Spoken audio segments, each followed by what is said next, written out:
Welcome everyone to the week 2 go-to session. So this is the second of 4 sessions that we're holding throughout the month. Although these sessions are not required viewing, people who tend to show up and watch them either live or the recording of the go-to session tend to do better on assignments, simply because I explain concepts with a little bit more care. I explain what's upcoming this week and what you need to do. So I think these are helpful instead of just relying on the assignment sheets themselves. We have some conceptual things to get through first before we get into this week's assignments.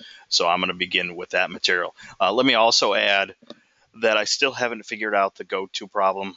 By that I mean that when you post comments in the chat area, they're not appearing for everyone to read. They're only going to me.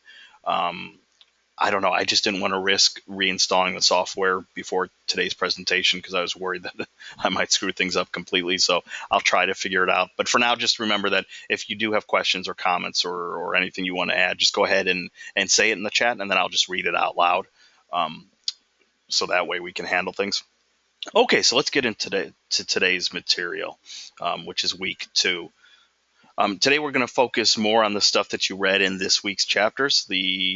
What was it? I think 5 chapters you had to read from Slideology. They were sort of in an odd order, asking you to begin with chapter 12 and then reading chapters, I believe, 1, 2, 5, and 11. They're pretty short chapters, so I hope that people at least had an opportunity to begin the readings this week.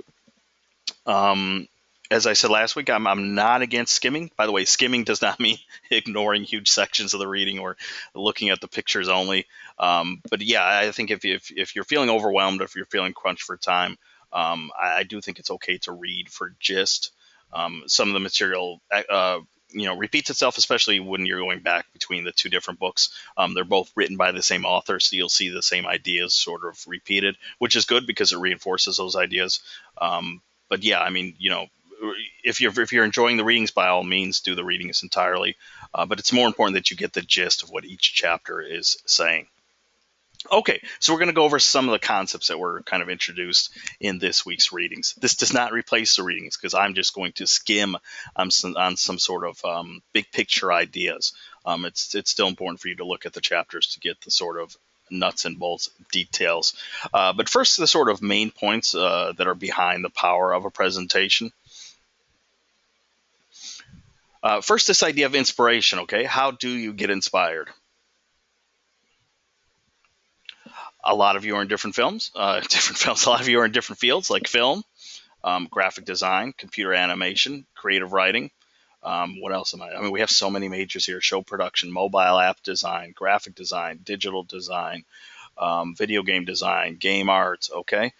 So part of what's important is for you to determine what inspires you and to use that inspiration when you are giving presentations.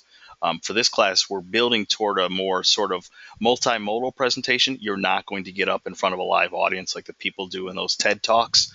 You're going to create a presentation, probably using presentation software, so something like Keynote or PowerPoint or Prezi or some other tool that's out there that you want to give a try, and create a presentation with voiceover, meaning that you're going to be speaking over those images, kind of like what I'm doing now.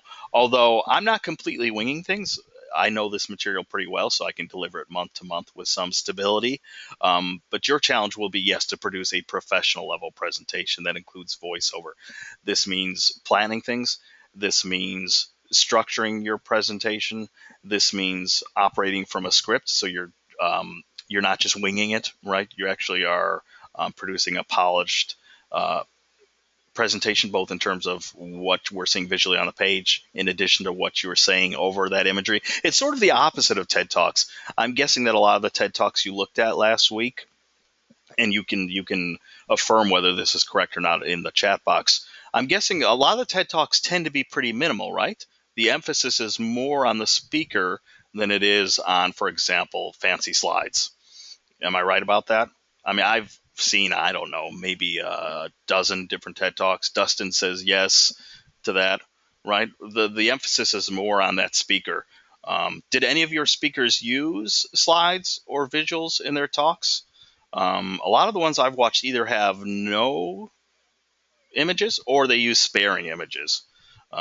Jamie says that one of the ones that Um, One of the talks did include that, but I'm guessing maybe it was minimal. I mean, I haven't seen every single TED talk in the world, but a lot of them. I mean, the speaker is kind of what's most important in the delivery of ideas, and then whatever slides or visual elements are sort of kind of supplementary. And that's a good strategy to take. In some ways, you'll be kind of doing the same thing, although it might also seem sort of opposite in that you won't necessarily be literally appearing, unless you're super comfortable appearing on camera. You can make that choice if you want. Some people are incredibly comfortable doing that, but some of you might be just using visuals, and then we'll hear your voice over that. Uh, so it's sort of the opposite, but it's also sort of the same. And we're going to get into that in today's session, where the visuals are really there to sort of help you communicate your ideas. They're not sort of taking your place, just as they didn't take over the speaker's role in those TED Talks. So anyway, this is why we're having you look at presentations, so you get an idea of what these sorts of things look like, even though you're not going to be building toward a TED Talk type presentation. Oops.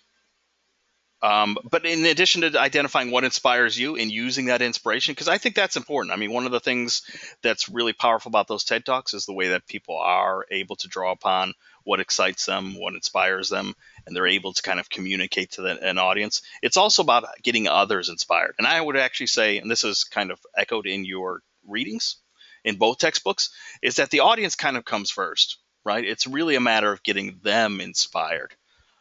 Yes, you're drawing on your inspiration, but you're doing so to communicate ideas to others. I hope that makes sense. Jelana's saying my mic went out. Can other people hear me? I see my levels moving. I have a little audio bar that goes up and down as I talk. Okay, Dustin can hear me. Jelana, okay, she can hear me now. Great. Okay, so I hope that makes sense, right? I mean, you're drawing on your inspiration, but you're doing so ultimately to inspire others. So how do you inspire other people? First, to echo something we mentioned in last week's session, the audience is really the focus of attention. They're the king. They're the hero.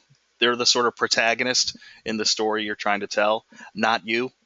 By the way, I have a background in teaching business writing. So I've taught people how to write memos and proposals. But one of the basic assignments I used to teach a lot was the cover letter and resume. And one of the hardest things I had to teach students was that in a successful cover letter, it's not all about you, right? I mean, yes, you can list your many accomplishments, and yes, a prospective employer wants to hear that. But what they really want to hear is how your skills and accomplishments fit them. And if you can do that in a cover letter, for example, do some basic research on the company or show them how your skill in X will benefit the company, that's going to make the readers happy. Why? Because you're essentially making them the sort of king, the protagonist, not yourself. I hope this makes sense, because it's sort of a balance you need to strike. It's not that you are erasing yourself. You have importance as the presenter. Absolutely. It's not that you're not drawing on things that excite you or inspire you. Sure, of course you are.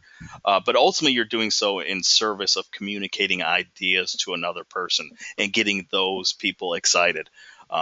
So anyway, I thought that was an interesting anecdote, because one of my favorite things was showing students how to go through that sort of paradigm shift when it came to writing cover letters, not to make it all about them, but to really sort of put themselves in their readers' or their audience's shoes.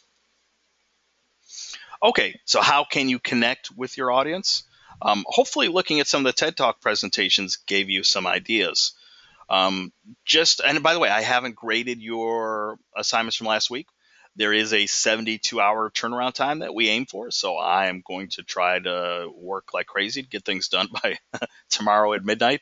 It might take me until Thursday morning, but I am moving on it.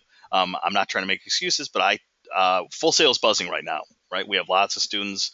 Things are exploding. People are excited. And I'm always more than willing to take on extra classes, just because I love teaching, and hey, sure, I'll take on another class. So, but that means that I have like sometimes 75 students to get through.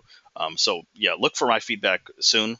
But I will look at your sort of TED Talk analysis. But real briefly, if people want to comment in the chat, did you find your TED Talk that you chose to write about successful? And did it move you? Did you come away from the presentation sort of changed on some level. And you can be honest if you weren't moved, if you weren't changed. That's fine too. Maybe ultimately you just weren't interested in the topic, or maybe there was something about that presenter's style that wasn't successful. But in general, were the TED Talks pretty successful at moving you, at making things feel like you were the intended audience, that that speaker was truly speaking to you? Dustin says a couple of the ones that he chose did in fact move him. Okay, good. Overall, the TED Talks are pretty high quality. These are presenters who've put a lot of time and effort into those presentations. Things are scripted, things are rehearsed, things are very, very professional. Jelana says that she learned so much from two of the speakers, and one that she didn't really understand the meaning of it. Okay, good. 2 out of 3 were successful then. I'd be interested to hear why that third one didn't work. Was it something the presenter did, or was it just the information felt, I don't know, obtuse or not relatable or over your head or disconnected? But the message here is we're trying to move people, okay? And as I mentioned earlier, this is really about just spreading ideas. Okay, you have ideas that you want to communicate. What's the most successful way you can get others to to understand those ideas? And by the way, that's sort of the biggest challenge of communication in general. I can't remember if I said this last week, but some of you might see me again because I also teach English. Which is a month 2 course if you're a campus student. It's probably a month 4 course if you're an online student. One of the things I love to repeat to students is that it's always helpful if you look at things from the perspective of someone who is not you, okay? Because lots of times the things that are in our heads make complete sense to us, but on the page they don't. Sometimes it could be a structural issue, just clumsy wording, or sometimes it's, the idea that seems super clear in your head just isn't on the page. Like a student might make a giant leap from one sentence to another because in her mind the leap makes complete sense, but to the general reader it doesn't. So I often ask students just to pretend that you're not you, you know, pretend that you're not Jane Doe, pretend that you're not John Smith, pretend that you know nothing about yourself, that you know nothing about, I don't know, the assignment or the class or Full Sail University. Imagine that you just stumble upon someone's paper that's lying on a table in the library. Could you pick it up, read it, and understand it pretty clearly? The answer should be yes, and I would say the same holds true for presentations. Sure, you chose some TED Talks that related hopefully to your industry in some way, but probably you went into it not knowing very much. Sure, there might have been a brief description of the talk and what it was going to cover, but ultimately you were kind of being presented with that information for the very first time. Did it make sense? Were you able to follow it? What techniques did that speaker use? Lots of speakers sometimes will begin with a personal story or an anecdote to make things relatable. Other speakers might use brief bursts of humor. Some people might use what's called I call it like the bookending technique, which is you begin with a story or anecdote and you return to that same story or anecdote at the very end. So these are techniques that are not just sort of witty and clever, but they're also sorts of ways to make information more relatable and more powerful for your audience, because it really is all about moving people. And I think those TED Talks are great examples of how we sort of spread ideas in meaningful ways, which is what's indicating the slide here, right? We're ultimately trying to help people see what you're saying. I would even say that helps them see what you're seeing. So yeah, keep that sort of trick or rule of thumb in mind. It doesn't just apply to written text on the page, but it also applies to presentations when you're in your final stages. This week, we're going to talk about how you're going to do some basic planning for what will ultimately become your presentation that you're working toward in this class. But as you draft it and as you work toward a final version, one thing you might want to try out is, look at it from a completely fresh perspective. Someone who isn't you. Would your presentation move you? Would you find your presentation powerful? Would you feel that the presentation is speaking to you as a person, or is it just the presenter who's sort of making everything about her or himself?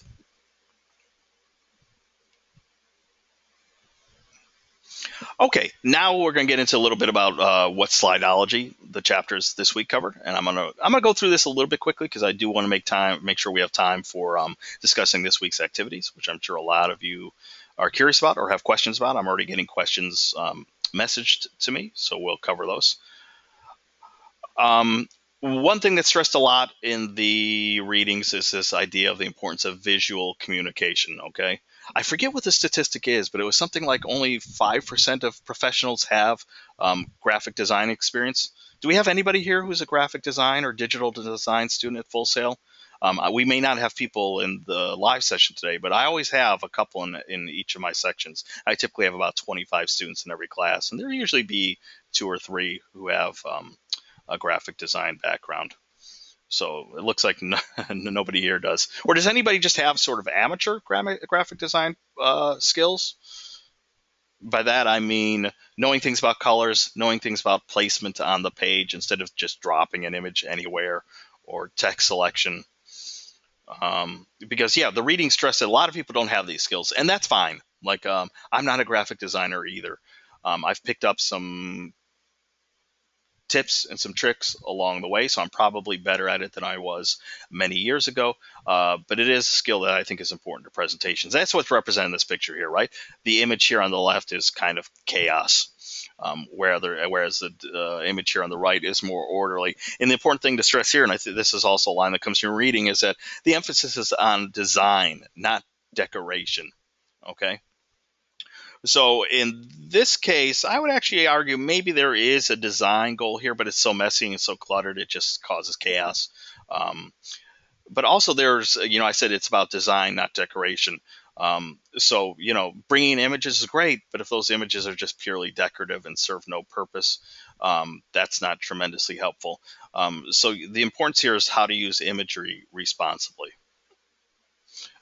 Because doing so helps kind of cultivate those healthy relationships we're trying to establish with our audience. For example, consider this slide here. Now, in order to communicate the idea of a healthy relationship, I could have chosen, I don't know, some stock image. You know how you have those stock images you can just grab online? Hopefully you're grabbing it from an allowable source, of course, one that permits so.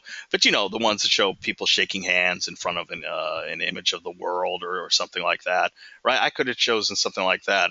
But one of the things that one of the Slideology chapters emphasizes is, sometimes coming up with unique imagery, things that are more interesting. So here, this idea of a rainbow kind of shining on this sort of empty, desolate landscape works pretty well, I think, for this sort of message that I'm trying to communicate in this slide. Notice too that it's the emphasis is on just really really basic material here. A nice sort of pretty image with simple text, and then I need to communicate ideas over that. Now that's my choice of style. It's not that text is ever wrong. There are times where you need to present data or you need to present maybe a bulleted list. But notice that I sort of favor the minimalist aesthetic, which is that I prefer to use a powerful image with minimal text and then communicate ideas rather than the other way around. One of the things that your reading discusses is there are three types of presentations. The first two are the sort of ones to avoid. Nancy Duarte, the author, says. The first one is the sort of presentation that is literally just a written document, right? Just text on a page, text on a slide, lots of text. And her argument is that would be much better as a handout. Or, why not just have a private meeting with whoever you need to meet with and just give them the handout to read? The next category isn't as drastic, but it's sort of the presentation where there's still quite a bit of text, but it's there to help the presenter who hasn't prepared very much. I'm curious, have people seen these sorts of presentations where the presenter's back is turned to you more often than it's turned toward you because she or he is just reading what's on the slide? The slide then becomes sort of a teleprompter. Uh, right? It's not as bad as the pure document that could have just been handed out for people to read. It usually has, bullet points, main ideas, but still, it's sort of acting as a teleprompter for the speaker. That's not typically very successful either. What Nancy Duarte in both of her textbooks that we're reading this month is encouraging is one that's more of a balance, and I would even say maybe leaning a little bit more towards visual elements that guide the speaker through his presentation, that we're avoiding the pure document structure or the teleprompter structure. Okay, so real quickly, these are some of the other concepts expressed in the chapters. This idea of the presentation ecosystem. Okay, so that we can break things down into really its basic parts. Every presentation has a message. Okay, this would be like the actual core material you need to present. Think of it as the material that I'm speaking out loud right now. There's the visual. Okay. Um, Ideally, you should be building a sort of story. And when we look at this week's activity, you'll see that part of your responsibility this week is to think about how your presentation will be arranged as a story. To be honest, maybe next month I'll have to rethink these presentations so they're also set up more like a visual story that I'm guiding people through, because I'm not really telling a story week to week. But successful presentations, I think, kind of do. And then there's how you deliver that information. Okay, and each of these things are broken down into different parts. So for the message, it's important to think about your audience, to think about the ideas you're trying to communicate, how you're expressing them. Visual story obviously has to do with the visuals you use, how you arrange them. So that's graphic design. Some people include motion design, how you move from slide to slide, how things appear within a slide for those of you who are comfortable using animation within a presentation, and then simply how you're going to deliver it. Okay, so let's talk a little bit about the message. I'm going to kind of breeze through some of this because we talked about this quite a bit last week, but that your audience is the most important part. Um, Also thinking about who your audience is made up of. I know that's sometimes difficult because you might be speaking to a general audience. Your audience for this, the assignment we're working toward, is actually not me. I mean, it kind of is in the sense that ultimately, yes, I'll be looking at it, I'll be grading it. And it's not really your fellow classmates, although they will take a sneak peek perhaps at what you're working on. The audience in terms of the assignment we're working toward is really you imagining yourself presenting yourself to future employers. We're going to explain that more toward the end of the session, but basically we're asking you to imagine yourself past Full Sail. Okay, you've already graduated, it's 2 years from now. How would you present your accomplishments and your brand? We'll talk about branding in a little bit too, to a prospective employer. Okay, that's your audience. So it might be important to think about who that audience would look like. Are they made up of professionals? Are we talking about CEOs? Are we talking about fellow artists? If you're in a more artistic area like music, recording arts, or even music production, because the more you know about your audience, the better you can tailor your presentation for them. Okay. Uh, the more you know about your audience, the more you can structure your presentation to suit their needs. That's what's represented here in that quilt. You might be able to even reference things that are going on currently. Full Sail is a pretty modern place to work at. I like working here because there's so much is tech driven, from the not just the online delivery of classes, but even our go-to session now. Like, how cool is that? Right? Like, I'm sitting here in Florida, by the way, with the air running 24 hours a day because it's so hot. But I don't know where other people are from. Do we have any other Florida people here? The best is when it's okay. Siobhan's in Georgia. But the best is when it's winter, because like, I have to admit, I can be a little bit immature, so I'll troll a little bit. The people who are freezing their tushies off in in Buffalo, New York, or as Jamie says, South Dakota. It gets cold up in South Dakota, right? Uh, and here in Florida, it's 75 degrees. Oh, Dustin's from my area of the country, Illinois. Okay, yeah, I'm from Chicago originally. Um, why did I start talking about weather? I have no idea. What was I saying? Remember last week when I said that if you lose your train of thought, or if you go down a path that you can't remember quite how you got there, that's okay. Just admit it and get back on track. So I don't know how I got talking about weather. I was talking about. I remember I was talking about how cool it is to work at Full Sail, right? That we can have these online classes where I'm speaking to people around the country. The point I was trying to make is that because it's such a tech-driven university, most of you are in tech-driven fields. Okay, even if you don't think that you are. A big part of this class is to introduce you to these tools that you're going to need. I mean, how many times do you create a presentation? Maybe not often, but you will have to deal with, for example, online presence. You will have to think about marketing yourself, and more that tends to happen in multimodal forms that include visual elements. So you might be working for a traditional company. You might have to give a presentation. Okay, great. Maybe you don't, but you still might need to work with visuals, whether it's creating that website, creating that online presence, right? So these are things to keep in mind.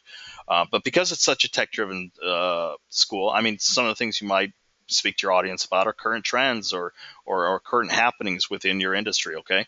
But you know that based on knowing your audience as well as you can. Next is the point of coming up with ideas. One of the things that's stressed again and again in the readings is that we don't just open up presentation software and start working, even though that's what a lot of us do, right? How many of us have done that? It's time to make a presentation. Open up PowerPoint, start building slides, or Keynote, or Prezi. Siobhan just mentioned Prezi. Yeah, it's not that it's a bad. Oh, well, okay, maybe it is a bad strategy, but we've all done it, right? I mean, there are times where that's what we do. We open it, we choose a template, we start working. One of the things that both of your textbooks stress is this idea of sort of holding off on that and actually coming up with ideas. Okay, much as you would, for example, storyboard an animation idea, or it doesn't even need to be that formal. Like a lot of my ideas come when, I don't know, I'm washing the dishes or taking a walk. But the idea that we're sort of brainstorming or cooking ideas in our head and then going to the presentation software to fulfill those plans instead of the other way around. You might remember last week I talked about the danger of presentation software is it sort of encourages bad presentations, right? You choose a template and it's already set up, so you start entering in text, entering in bullet points, and it sort of naturally sets up a bad, uninteresting presentation. So lots of times what I'll do in PowerPoint is just, I might choose a template simply because sometimes there are borders or little splashes of color that make the slides look a little bit more interesting. But otherwise, I get rid of everything that's on that slide and I just start building it the way that I want to build it, finding the right image or using the right text. Um, so, for example, I mean, there is a template to this presentation, which you can see when we get to those purely textual slides, the ones that introduce new sections. But otherwise, they're kind of image driven. By the way, I like this picture here because if you can't tell what these are Post-it notes. One of the things your reading says is that Post-it notes can be fun. I'm not sure they're great for the environment, but they're also computer versions of sticky notes, and sticky notes are great for ideas because you can write things down, you can move them around, you can rearrange things, you can reorder things. So that's a good technique to use. If you're not into that, you can use other techniques like mapping or brainstorming. Here's another example of Post-it notes. I don't use them very often, but I do know people whose cubicles and desks are just filled with Post-it notes. Most of them are reminders or things, but they can also be useful for planning ideas.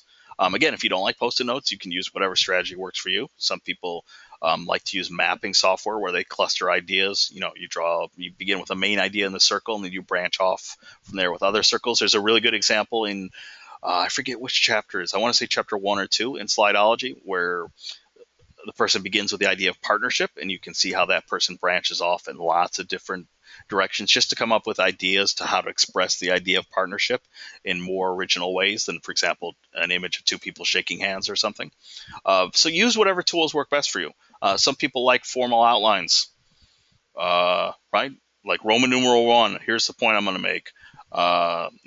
Capital letter A, here's going to be my subpoint. Or you might be someone like me who can just sort of do it in your head. I'd say be careful, because typically people do things in their head. It's because they have practice at it already. So I may not go through the formal steps of creating an outline or writing Post-it notes, but I'm kind of doing the same thing in my own mind. Again, while I'm washing dishes or going for a walk. But yeah, I mean, remember that ideally we're trying to create not just a presentation, but a visual story. Okay, something that has a beginning, middle, and end. So think of the techniques that you might use in your industries. For example, if you're here to study film or computer animation, you might think of things like script writing. Okay, that could be useful in terms of planning your presentation.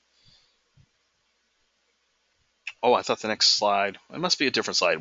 There's another slide coming that shows a storyboard. A storyboard is great because it's useful a lot for animation or the drawing of comics. Filmmakers use it too to plan out scenes, but that's also a great technique because the storyboard actually could double for a slide with each what do they call it?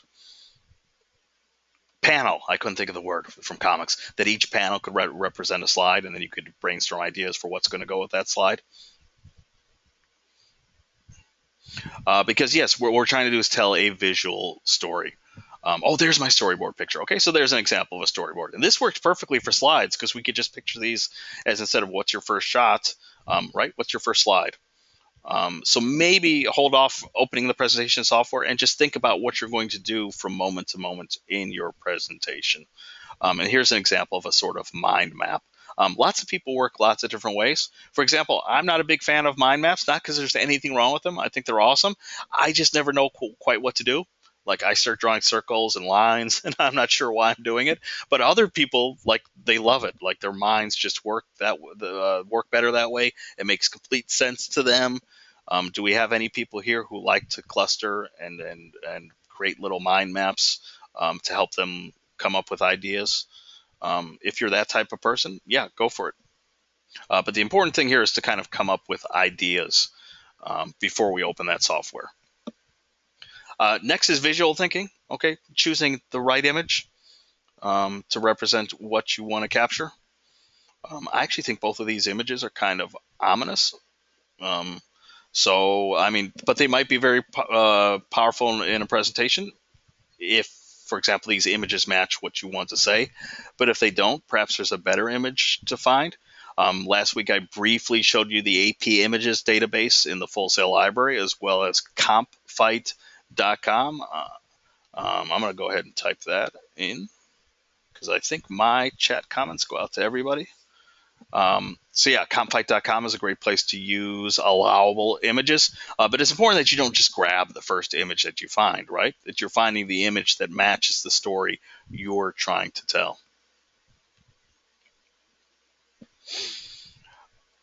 Some people are skilled at creating diagrams or non-traditional visuals. If you're comfortable with that, that's another technique that you could use. Okay, so here are some examples of that. And yes, graphic design. This week in Slideology, you had to read those 5 chapters, right? Chapters 12, 1, 2, 5, 11. If you want to get a sneak peek, and I'm going to get away from this presentation for just a second.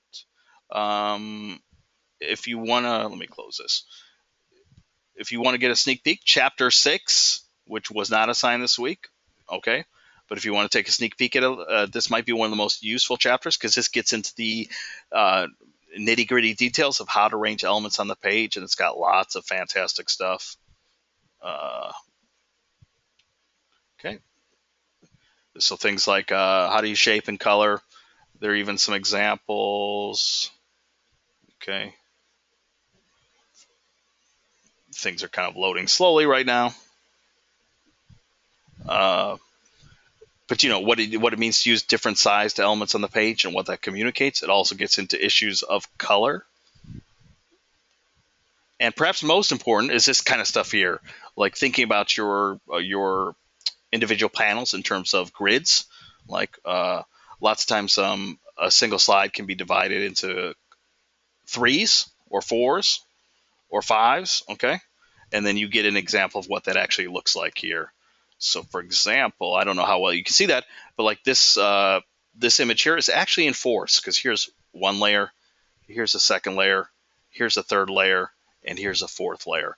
You don't see the grids when you see the final result, but you do see it in terms of like if you were to map it out on a grid, what it would look like. The good news is lots of presentation software kind of does this for you. If you've ever used PowerPoint or even Keynote and you start dragging elements around, sometimes lines will appear. Those lines are sort of suggesting to you, it's sort of like an artificial intelligence. It's trying to spot your patterns. So if you're building something that's in 3s or in 4s, it will often try to suggest to you where things should be dropped in order to keep that sort of presentation. But yeah, if you want to get a sneak peek, Chapter 6 is incredibly useful because it gets into these things. Oh, I didn't want to get to that yet. Hold on, we'll come back to that. Okay, but yeah, we're basically talking about graphic design issues. And again, not everybody has the strongest graphic design background, and we're not trying to turn you into like gifted TED Talk presenters or master graphic designers. But what we are trying to get you to think about more is just, it's not just a matter of throwing an image anywhere on the page or using a really, really dull font, like, I don't know, Times New Roman. Um, in your presentation, that you have choices to make as a presenter, and we want you to start thinking about those things. Okay, so here are all examples of graphic design. Motion design, I'm not going to talk too much about because I'm not sure how many students really use it month to month. Not very many do.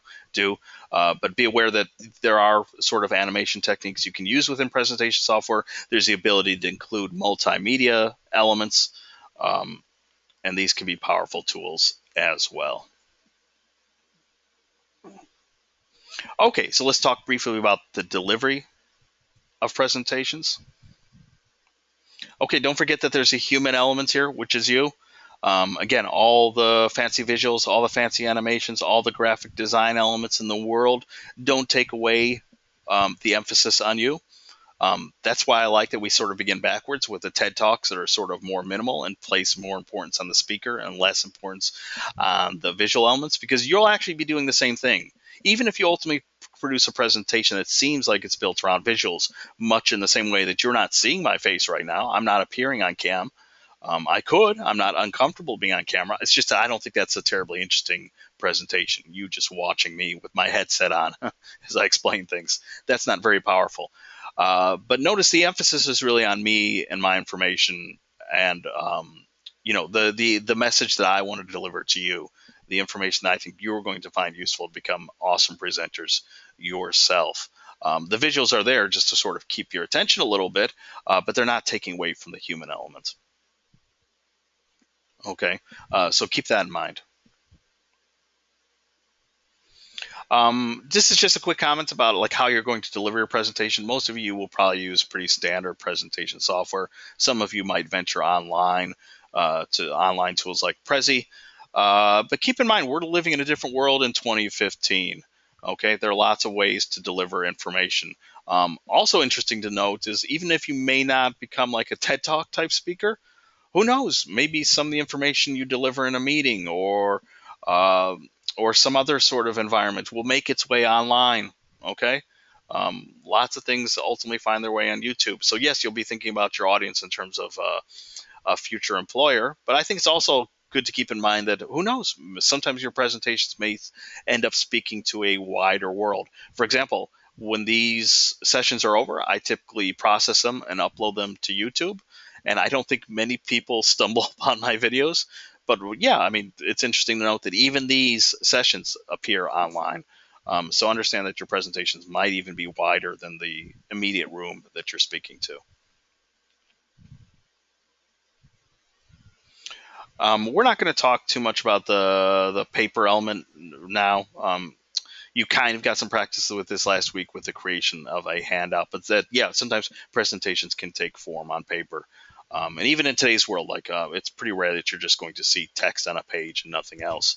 Today's documents, even written documents, usually have some sort of visual style to them. This should seem kind of common sense, but it's always important to critique your work, to look at it from that sort of critical perspective. That's why I encourage you to always look at your work from the perspective of someone who is not you. And the earliest form of critique is, believe it or not, brainstorming. This is where you're just sort of coming up with ideas. These are straight from the book. I'm going to kind of race through these. There are, I think, 5 rules that are covered. Rule number 1 is to postpone and withhold your judgment of ideas. Right now, you just want to get ideas out there. Okay. Rule number 2 is don't resist wild or exaggerated ideas. Okay, that doesn't mean that you're making it all about you and you're doing something ridiculous and out of place, but it also means that we don't silence ideas that maybe are unique. For example, finding a more original image to communicate your idea than something that's sort of standard or cliche. So don't close yourself down. As long as you're thinking about your audience and putting them first, I think that novel ideas are sometimes better, right? Than the sort of commonplace ideas. Rule number 3, this might seem kind of surprising, but at this stage, quantity counts more than quality. It doesn't mean that, for example, when I start explaining this week's activities, that you're not going to put effort into what you do, that you're not going to think about what you're going to do. But at the same time, it's more important that you're thinking more about generating ideas, okay? And then later you'll sort of decide which ideas are best, decide how best to present them. But right now, it's actually okay to sort of get your feet wet or get your hands dirty, and just get into the practice of coming up with ideas. Build ideas put forth by others. This was sort of the inspiration for the TED Talks. Even though you're not going to ultimately create that type of presentation, perhaps there's something you can learn from those presentations, right?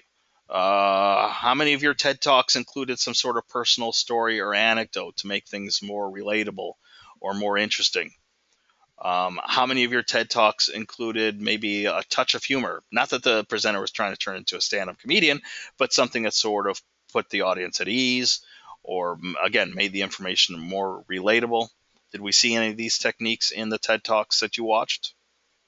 Siobhan says, oh yeah, Joe Cohen. I guess that's the name of the speaker you watched. Jelana says, all of them did. Dustin says, he says, I did a lot. I'm thinking that means that the TED Talks were doing that a lot. Yeah, so we can learn things from them, right? Like the power of the anecdote, the power of the personal story.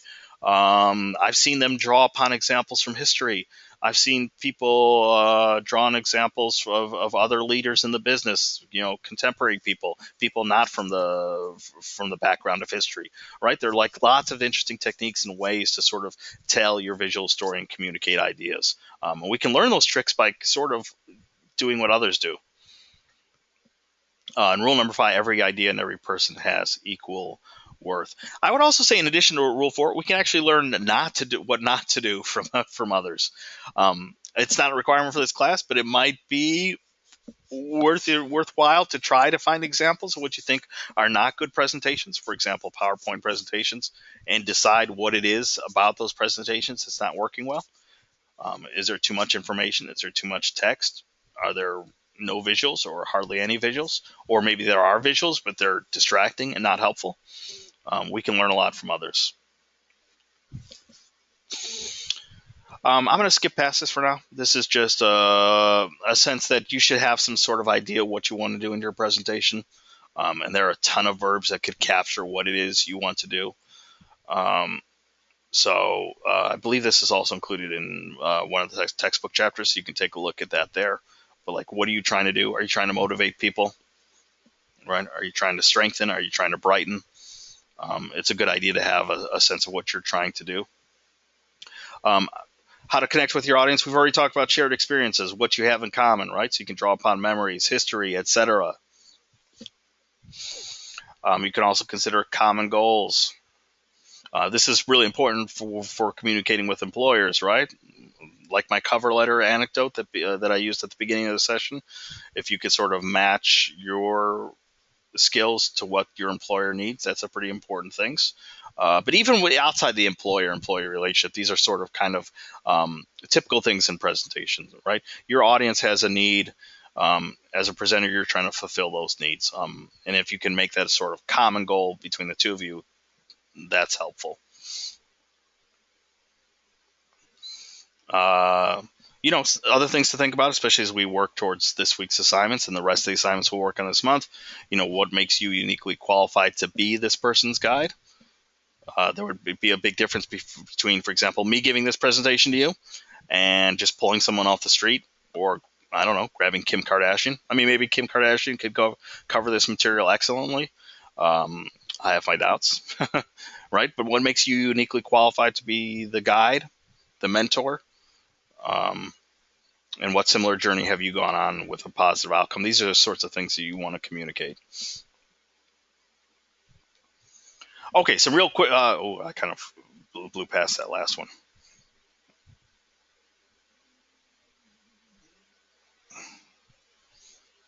Okay, problems with visuals. Okay, visual vertigo. What do we mean by that? Things to sort of avoid. Right? How do we prevent visuals that sort of either distract or nauseate or confuse your audience? One important thing to think about is color. And I'm going to put a link in the chat right now that I recommend that you either visit or bookmark. It's all about colors. Actually, I'll go there quickly right now. It's this site here, Color Theory 101. It's not tremendously long. You can even skim it, but it talks about how colors work, right? What they communicate, which colors work well together.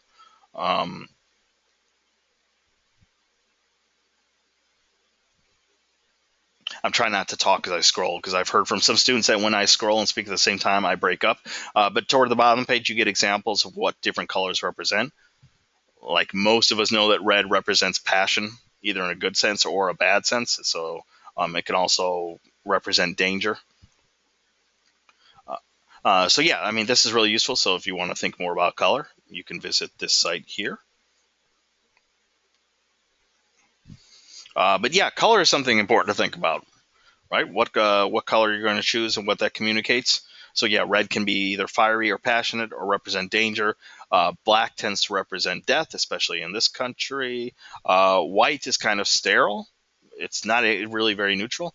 Go to any sort of hospital or, or medical related website. They're almost entirely white because that represents sort of, again, that sort of sterile antiseptic quality, which can be a negative, but also it's sort of is what we think of when we think about hospitals. So different colors have different connotations.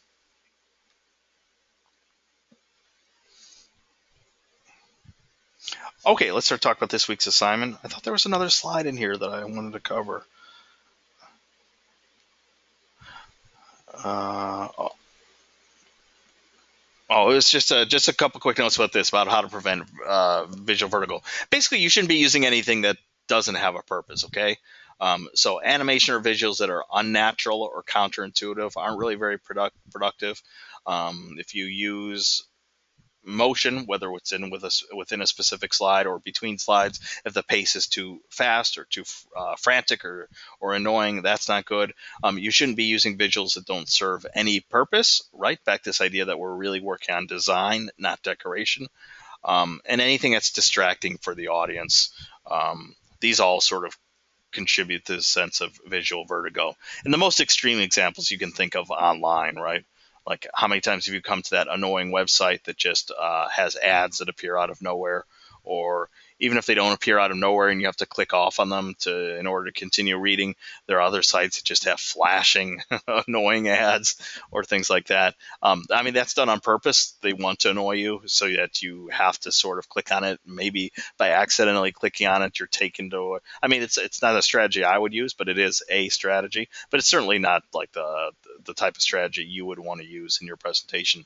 Not that you would ever do anything that drastic, but yeah, make sure that you're making choices based on what best suits your presentation, not based on what looks cutest or what looks most decorative or what looks loud or distracting. And again, if you want to get a head start and read chapter 6 from Cytology, you'll get a lot of great pointers about visual design. Okay, so let's talk about this week's assignments. There are basically two big things to work on. The first is this discussion based on inspirational presenters. So let's see, where's that? Here's the instruction sheet for that. I'm not going to read this entire thing out loud, but the gist is you're going to paste a link to a video of an inspirational person. Okay, this should be a person who's within your field, someone you look up to, someone you consider a role model. And you'll offer a brief explanation of why they were inspirational. In addition, of course, you're going to talk about the presentation itself. So this is sort of similar to what you did in week 1, but here's more focused on a specific role model. And the presentation does not have to be a TED Talk this week. Okay, so you can find something from somewhere else. But essentially, you need to find someone who has presented and then explain why it was inspirational and talk about what made the presentation successful or not. Okay. A couple things, because I've already gotten messages about this. Yes, you should be trying to find a professional level presentation somewhere. Okay. This is what this is getting at. Try to identify someone from your chosen industry who has presented in a public forum. I'm already getting messages of people, will a music video work, or will a series of interviews work? And I say no, because those aren't really great to analyze in terms of presentation. I mean, think about it. A music video is often created by someone who is not the artist. And even if you wanted to focus on the music video director, that's not really a presentation. I mean, I get it. It's a multimedia form, and it could be interesting to analyze, just not for the needs of this class. I thought I had let me see.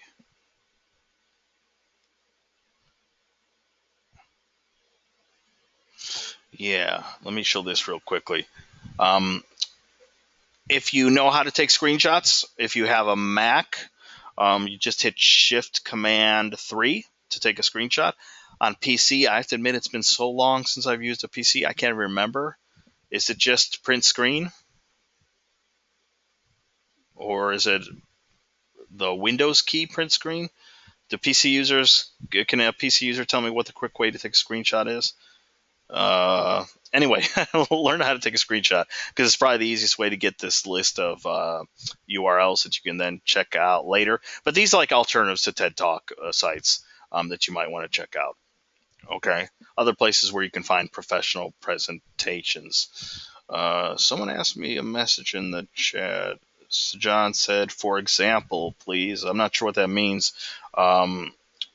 Basically, you need to find a sort of presentation that's in a professional setting, kind of similar to the TED Talks that you did last week. The only difference is that you should be trying to find someone who's a role model in your industry. And if you can find someone, like, let's say, I don't know, maybe Taylor Swift has never given a professional presentation in that kind of setting, or Jay-Z has never done that, then just try to move on to someone else. Okay, maybe your number one role model hasn't delivered that kind of information in that sort of setting. Um, it's Yeah, Jamie asked a good question. You can't see it, but can we use a TED Talk if we found it inspirational? Yes, you can go back to TED Talks. We just wanted to create the freedom that if you're sick of TED Talks, you don't have to stick with them, and that you should maybe venture out there and find something else. But yeah, you should be trying to still stick to the assignment guidelines as much as possible to try to find someone in your industry. I know you did that last week as well. Um, but here the emphasis is someone who's kind of someone who's more of a role model. And if you can't find your exact role model who's given a professional level presentation, then just, again, do something to fit the assignment. You can find another TED Talk of someone who's kind of working in the same industry, or you can look through that list of URLs that I just showed and see if there's anything in there. So adapt if necessary. But it is pretty important that we analyze and look at professional level presentations. So not your favorite rock stars' appearances on late night talk shows, or not your favorite artist, Vine clips or music videos, or it should be a pretty standard professional delivery. More people have done this than you think. Like, didn't I show last week on the TED Talks? Like John Legend had one. So if you look around enough, you probably find that there's some actor or actress, or some musician, or some producer, or someone who works, maybe not behind the scenes in show production like you do, but someone who works on the stage. If you look around enough, you should find someone who fits the bill here. But the importance is really on analyzing a professional quality presentation again. It would just be nice if you could find someone who really interests you. I'm sure a video game designer has given a talk, right? So John says, like a motivational speaker. Yeah, kind of. You'd be surprised how many people within the arts, and even outside of the arts. So, people in technology, people in design, people in web design, people in, all these areas. A lot of them have given professional. I mean, think about like the late Steve Jobs, right? He would give these sorts of talks or presentations.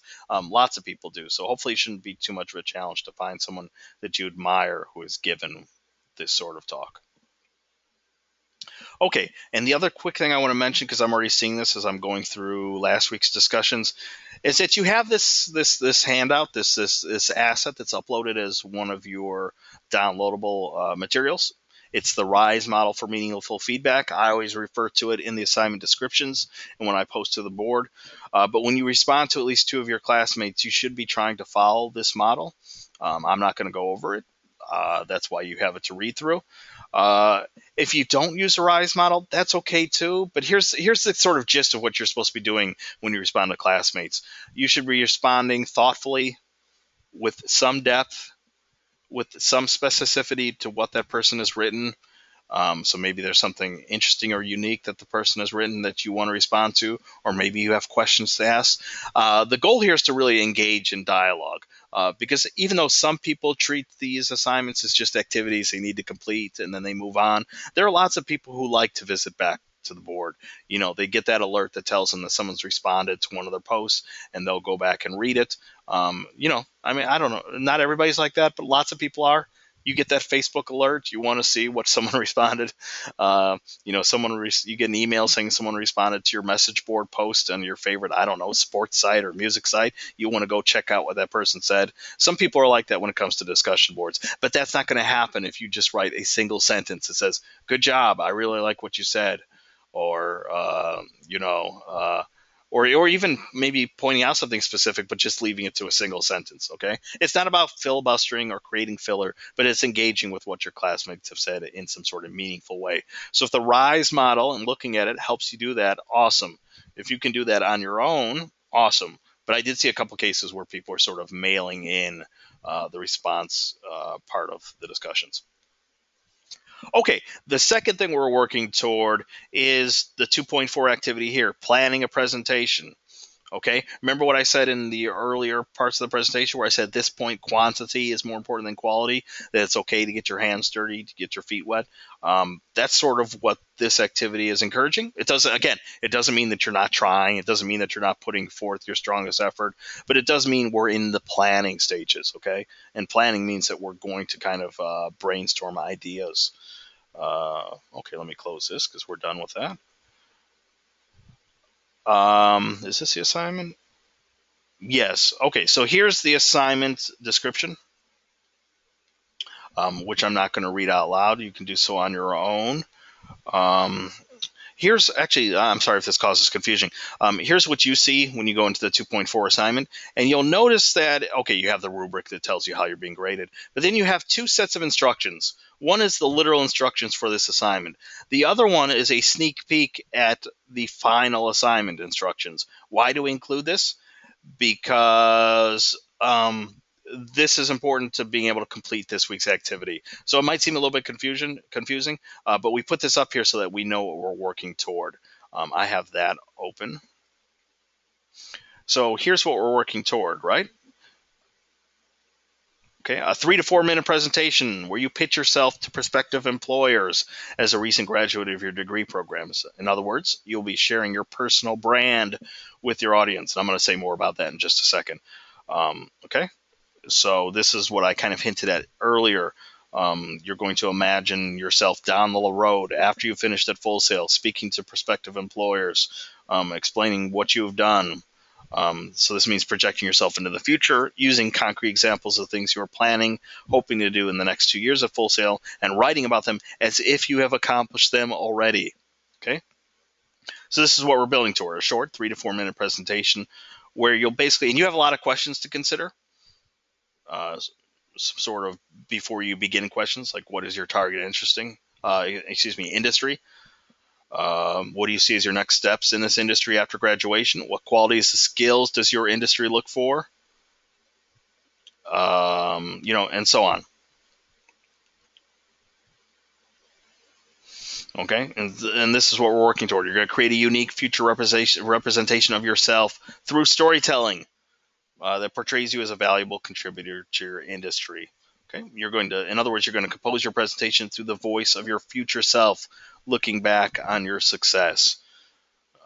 So anyway, this is the final assignment instruction sheet. So if you're feeling overwhelmed, don't worry too much because this is what we're building toward. But we do include it for you now so you can get a sense of what you were, what's ahead in your future in these upcoming weeks, because it will help you do this week's assignment, which is the planning. This week, you're going to create a presentation plan for this assignment that we're working toward. Because remember, as the textbook says, we're not just opening presentation software and throwing slides together. We're actually going to sit down and have a plan. And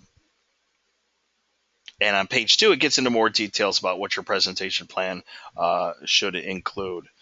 Most of the stuff that will be most important to you is the stuff that's kind of bulleted at the right here. For example, you'll have to determine who your audience is.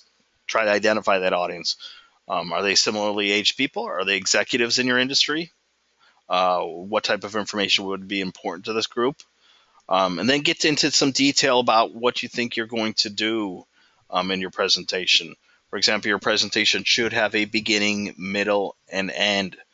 What will that beginning, middle, and end look like? For example, will you begin with a personal story? Will you begin with an example from history? Are you going to be use an example of a current leader within your field?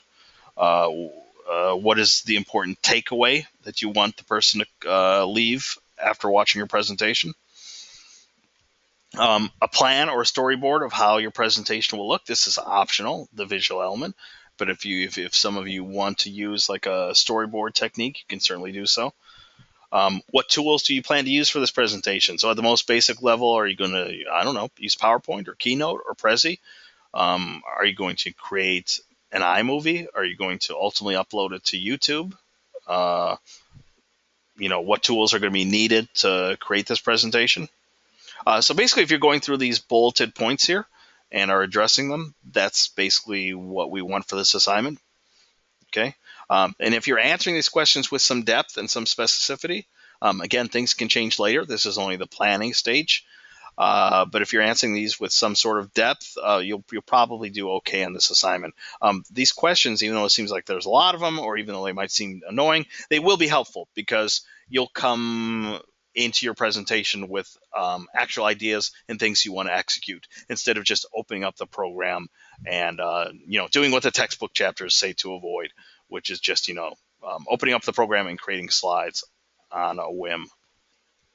So yeah, I don't know how to describe it. I wouldn't say it's a low stakes assignment because there is a grade attached, and I will be grading it with some care. On the other hand, I do understand that this is a place for you to roam and to think and to come up with ideas, and they might change down the line. But yeah, the importance here is that you do have some sort of plan. You're allowed to use whatever tool you want. Okay. If you want to use mind mapping software, as long as the ideas in those maps are completely clear to me, that's fine. Some people just use a more traditional approach, right? They open up Microsoft Word and create an outline, or they answer these questions one by one. That's fine too. Okay, so you can use whatever tools appropriate. But yeah, you're coming up with a plan right now for your presentation. Okay. Real quickly, because I try to keep these things under an hour. Okay, there's alternatives to TED. This idea of branding. Okay. You think of branding, you think more in terms of like corporate branding, right? We know the Nike swoosh, we know the McDonald's golden arches, and yeah, that is an element of branding. That's a visual representation of a brand. Branding for this class is more what the CEO of Amazon.com said, which is think of personal branding as what people say about you when you're not in the room. I think that's a great way to look at it. So it's not about you creating a logo or a fancy name for yourself. No, it's about to think about yourself in a professional context. What is the image that you want to communicate to people? One good way to determine kind of what your brand is to create separate lists. Like how would you describe yourself versus how others would describe you? So I just did a list for me. Like I would describe myself as serious, intelligent, funny, committed, compassionate, reserved. How would others view me? I don't know. I mean, the real way to do this authentically is to ask friends, family members to come up with their own list of adjectives for words to describe you. But what we're looking for here are differences between the two lists because it's those differences that tell you when your own sense of who you are, in other words, your own personal brand, might not be as streamlined as you thought. So, for example, here on one side, I describe myself as funny, but other people have mentioned that my sense of humor is sort of dry, which can be great, right? For people who appreciate that, but it could also be miscommunicated. Or I'm kind of reserved, meaning I'm kind of private. I can be kind of quiet at times. When I teach or when I need to present, I sort of become more alive and more outgoing. But I'd say in general, I'm sort of more reserved. But some people can misinterpret that as being distant or aloof. So yeah, when I think about my personal brand, if I want to make sure that the adjectives that I would use to describe myself um, are successfully communicated to other people, I need to make sure that these adjectives truly are being communicated, right? Serious is fine. Distant or aloof, that's not so positive. Funny is fine, but if people think that you're dry or sarcastic or cynical, that's probably not so good. So, if you want to do this sort of test on yourself, it might be incredibly useful. But branding is really, yeah, determining what sort of image you want to communicate to the world. Real quickly, remember this funny picture? This is not branding, okay? Or maybe it is, but it's like terrible branding. Uh, One of the important things about branding is that it should be authentic, right? So you're really communicating who you are. Um, and that's what this month is really about. You kind of being more aware of what sort of presence you want to deliver out into the world, and you'll get some practice doing that in that presentation. So it might be a good opportunity to be aware of like how you would think about yourself. By the way, branding also includes other small things like I don't know, if you send in that cover letter resume for a job, or you have an online web presence, or you have a social media account, but your email is, I don't know, hotmama97 at yahoo.com, or the next jz at gmail.com. Like that says something, right? Like that affects your brand, probably in a pretty negative way.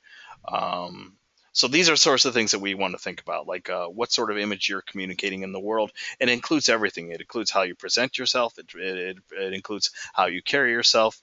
It also involves how you communicate, but it also involves those sorts of annoying details, like having a professional demeanor. Okay.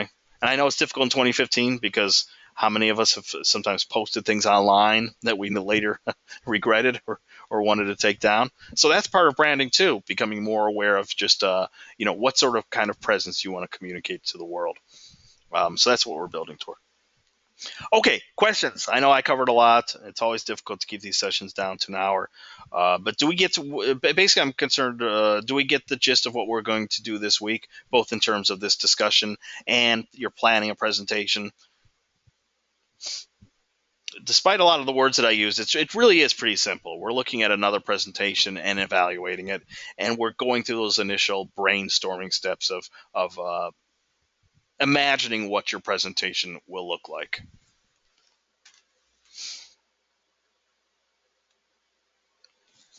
Okay, any questions at all?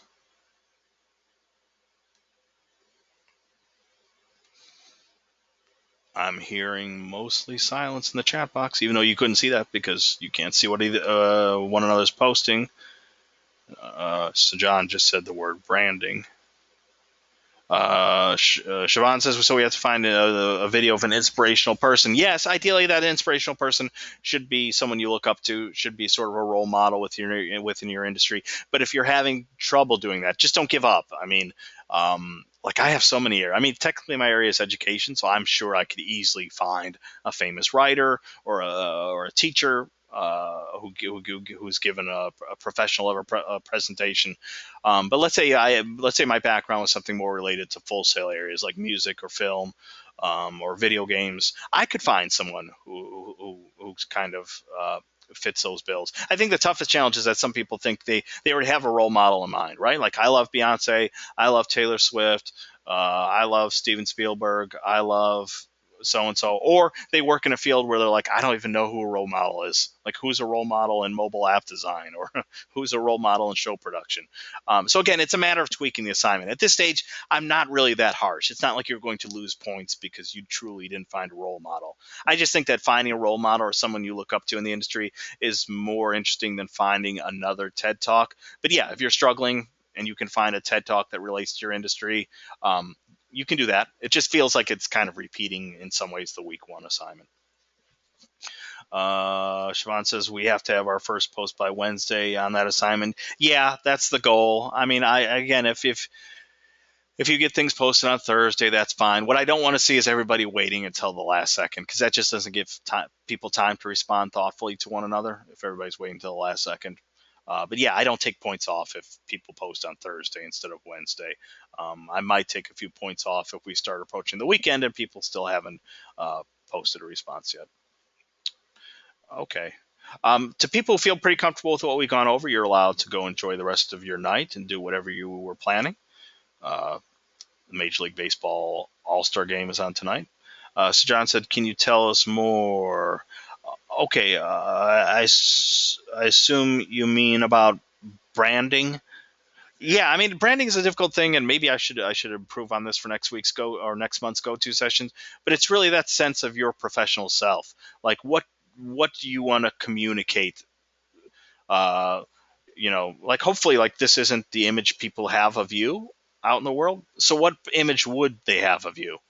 Um, like, what words would you use to describe yourself professionally? Much in the same way that I did here about myself, and I could have kept going, right? I could have chosen more education related words. Uh, but what sort of things describe you? Okay, again, think about it in terms of what I said. The Amazon.com CEO Jeff Bezos. I never know how to pronounce his last name, but he describes it as what people say about you when you're not in the room, right? If we think of like corporate brands, they also have to deal with that issue. Like, what is McDonald's reputation among people who are just talking, or what's Nike's reputation? Um, what is the sort of image or reputation that you want people to have about you as a professional moving forward in the world? That's really what personal branding is about. And it's important to establish now, and I think it's important to think about it. And again, remember, authenticity is key. So it's not about creating a false image. It's not about creating the image of a rock star or a superstar actor or a famous director. Okay, it's an authentic way that you want to be thought about out in the world. The more you think about these things, the more you can keep them in line when you move from full sale to your professional experience, because it is an issue, right? Like, if you don't have a cohesive idea of who you are and communicate that in pretty much everything you do, that could run into trouble. You could run into trouble. By the way, we have heard that from employers. The great thing is that full sail graduates do indeed get employment. Like, we have a pretty good employment record, and a lot of employers are thrilled with full sail students. Occasionally, however, we do hear feedback from certain employers that, wow, these students are awesome. They have great technical skills, but they could use a little polishing when it comes to, for example, communicating ideas or working with others, or just overall professionalism. So branding is connected to all that. Being more aware of who you are and how you present yourself as a whole. Those are really matters of branding. Siobhan says, I have one question about our previous assignment on the TED Talk. I did a Prezi, and I'm not sure I uploaded it correctly. Can you see? Yeah. After the session is over, I'll take a quick look to see if your Prezi link, I guess, is working. I guess I could check now. I'm going to go ahead and stop the recording because we're entering that portion where other people who are watching this might be confused. So I'm going to stop the recording now.